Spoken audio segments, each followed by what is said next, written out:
आज आपण एका अशा स्थितीबद्दल बोलणार आहोत जी खरंच खूप भीतीदायक असू शकते. म्हणजे अचानक चेहऱ्याचा लकवा येणं.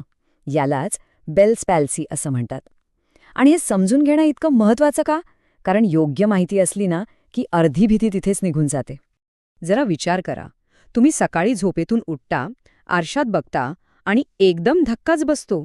तुमचा चेहरा एका बाजूला पूर्णपणे वाकडा झालाय. काय होईल अशा वेळी? पायाखालची जमीनच सरकेल नाही का? आणि एवढंच नाही, तुम्ही एक डोळा बंद करायचा प्रयत्न करताय पण तो होतच नाहीये. हसायला जाताय पण चेहऱ्याची एक बाजू काहीच प्रतिसाद देत नाहीये आणि तोंडाच्या कोपऱ्यातून थुंकी गळतीये. कल्पना करूनच किती भयावह वाटतं नाही का? बरं, मग अशा वेळी मनात पहिला विचार कोणता येतो? साहजिकच, मनात हजार प्रश्न आणि भीतीचं काहूर माजतं. आणि तो सर्वात मोठा, सर्वात भीतीदायक विचार म्हणजे, बापरे, हा पॅरालिसिसचा झटका आहे, ब्रेन स्ट्रोक तर नाही ना? हीच सर्वात मोठी भीती असते. पण थांबा, इथेच एक सगळ्यात मोठा गैरसमज आहे जो आपल्याला आधी दूर करायचा आहे. तर मग हा स्ट्रोक आहे की अजून काहीतरी? सत्य काय आहे?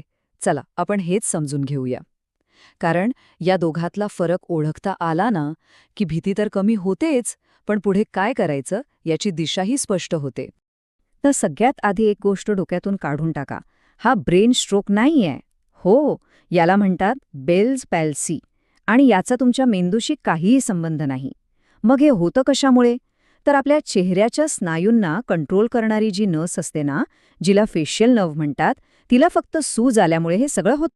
आता इथे बघा, हा फरक ओळखायला किती सोपा आहे. ब्रेन स्ट्रोकमध्ये काय होतं? चेहऱ्याबरोबर हातपाय सुद्धा सुन्न पडतात.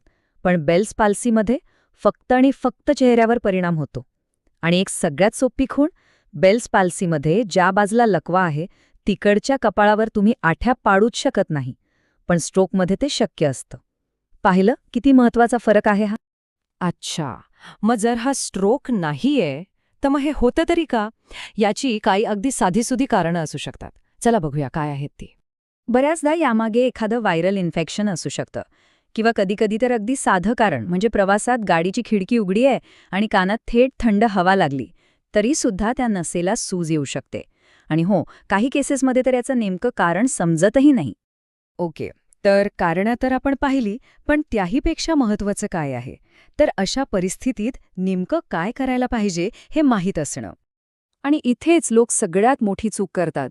घाबरून जातात, पॅनिक होतात. पण एक गोष्ट लक्षात ठेवा, घाबरून काहीही होणार नाहीये. त्यामुळे सगळ्यात आधी घाबरणं थांबवा आणि योग्य पावलं उचलायला सुरुवात करा. तर मग काय करायचं? एकदम सोपा ॲक्शन प्लॅन आहे. 1. अजिबात वेळ न घालवता सरळ डॉक्टरकडे जा. ते तुम्हाला स्टेरॉइड्स देतील, ज्यामुळे त्या नसेवरची सूज पटकन कमी होते. 2. डोळा पूर्णपणे बंद होत नाहीये, त्यामुळे तो कोरडा पडू शकतो. यासाठी डॉक्टरांच्या सल्ल्याने आय ड्रॉप्स वापरायला विसरू नका.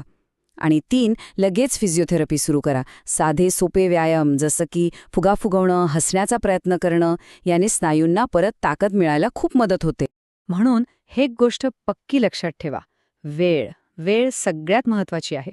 तुम्ही जेवढ्या लवकर डॉक्टरांच्या मार्गदर्शनाखाली ट्रीटमेंट सुरू कराल, तितक्या लवकर आणि चांगल्या प्रकारे बरे होण्याची शक्यता वाढते. आणि आता जाता जाता एक प्रश्न. अशी आणखी कोणती सामान्य लक्षणं आहेत जी दिसल्यावर आपण लगेच घाबरतो आणि काहीतरी भयंकर झाले असं समजतो? यावर नक्की विचार करा, कारण योग्य माहिती असणं हेच खरं तर अर्धं औषध आहे. अस्वीकरण, डिस्क्लेमर, या व्हिडिओमधील माहिती केवळ शैक्षणिक हेतूंसाठी आहे. हा वैद्यकीय सल्ल्याला पर्याय नाही. कोणताही उपाय करण्यापूर्वी आपल्या डॉक्टरांचा सल्ला नक्की घ्या.